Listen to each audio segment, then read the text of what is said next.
bagaimana hukum musik menurut Muhammadiyah. Ini sebenarnya sudah ada di HPT, Himpunan Putusan Tarjih Muhammadiyah, tentang bab alatul malahi, tentang bab alat musik, itu sudah ada. Di ulama mazhab yang 4 semua menyatakan bahwasanya musik itu hukumnya haram. Maka saya sampaikan kalau saya secara pribadi itu lebih condong kepada bahwasanya musik itu haram kalau saya pribadi. Bismillahirrahmanirrahim. Assalamualaikum warahmatullahi wabarakatuh. Kaum muslimin yang semoga dirahmati Allah subhanahu wa ta'ala. Pada video kali ini kita akan mendengarkan penjelasan Ustadz Mujiman mengenai hukum musik menurut Muhammadiyah. Mari kita simak bersama kaum muslimin. Jadi di bab alatul malahi, menurut Himpunan Putusan Tarjih Muhammadiyah itu sesuai dengan tujuannya. Kalau tujuannya adalah mubah, maka hukumnya adalah mubah. Kalau kemudian di situ syairnya itu adalah haram, maka juga haram. Kalau makruh, maka juga makruh. Jadi kalau pertanyaannya tadi adalah menurut Muhammadiyah, maka sudah ada di Himpunan Putusan Tarjih. Hukumnya sesuai dengan ilahnya. Karena kalau di tarjih patokannya adalah al-hukmu yaduru ma'a illatihi. Suatu hukum itu dilihat dari sebabnya, dari ilahnya. Maka kalau itu mubah, hukumnya mubah. Kalau menjadikan haram, maka hukumnya haram. Kalau menjadikan makruh, hukumnya makruh. Itu seperti itu.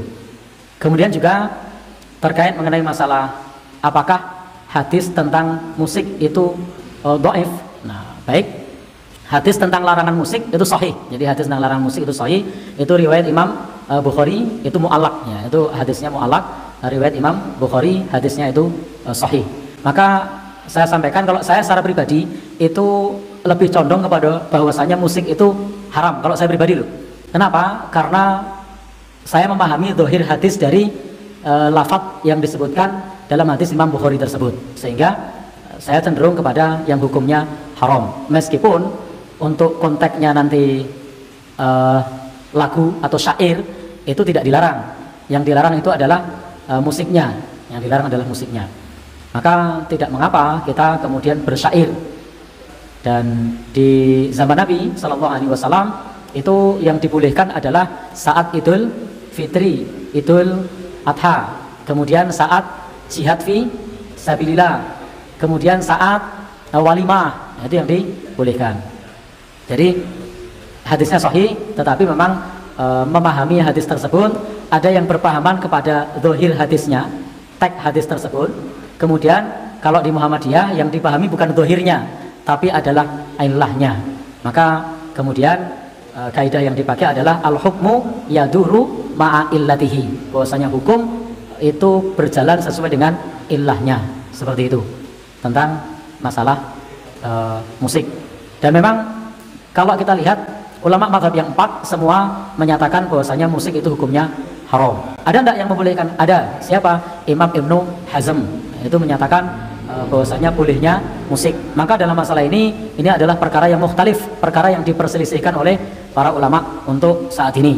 Tetapi untuk saya pribadi itu memilih untuk menghindari musik, karena memang sejak dulu di pesantren kita disampaikan bahwasanya hendaknya kita menjauhi musik seperti itu. Wallahu a'lam bishawab. Jadi sudah jelas ya apa yang disampaikan Ustadz Mujiman. Meskipun di Muhammadiyah membolehkan musik, tapi dengan syarat tergantung tujuan dan situasi kondisi. Namun demikian beliau mengatakan lebih baik menjauhinya karena bisa melalaikan dari Al-Quran. Tetapi pada situasi-situasi tertentu itu ada rukhsah. Ada rukhsah. Kapan ada rukhsah? Saat pernikahan, saat lebaran, maka di situ ada rukhsah. Saat jihad fi sabilillah ada rukhsah. Tapi rukhsah tersebut itu tidak seperti musik pada hari ini. Karena musik pada hari ini dalam acara pernikahan itu nyun sewu. Tidak seperti itu yang diberikan keringanan. Maka ketika di Muhammadiyah membolehkan musik pun tidak kemudian musik sebagaimana yang kita lihat di sekitar kita. Karena musik yang ada saat ini, coba lihat tempatnya, campur aduk laki-laki perempuan. Waktunya kadang menabrak waktu sholat. Kemudian pakaian orangnya nutup aurat, membuka aurat. Kemudian apa lagi? Syairnya tentang cinta-cinta kepada syahwat atau mendekatkan kepada Allah, kepada syahwat. Kemudian apalagi alat musiknya melalaikan atau mengingatkan? Melalaikan. Iya, itu tadi penjelasan Ustadz Mujiman. Meskipun musik diperbolehkan dengan syarat, tapi musik zaman dulu dan saat ini yang kita lihat jauh berbeda.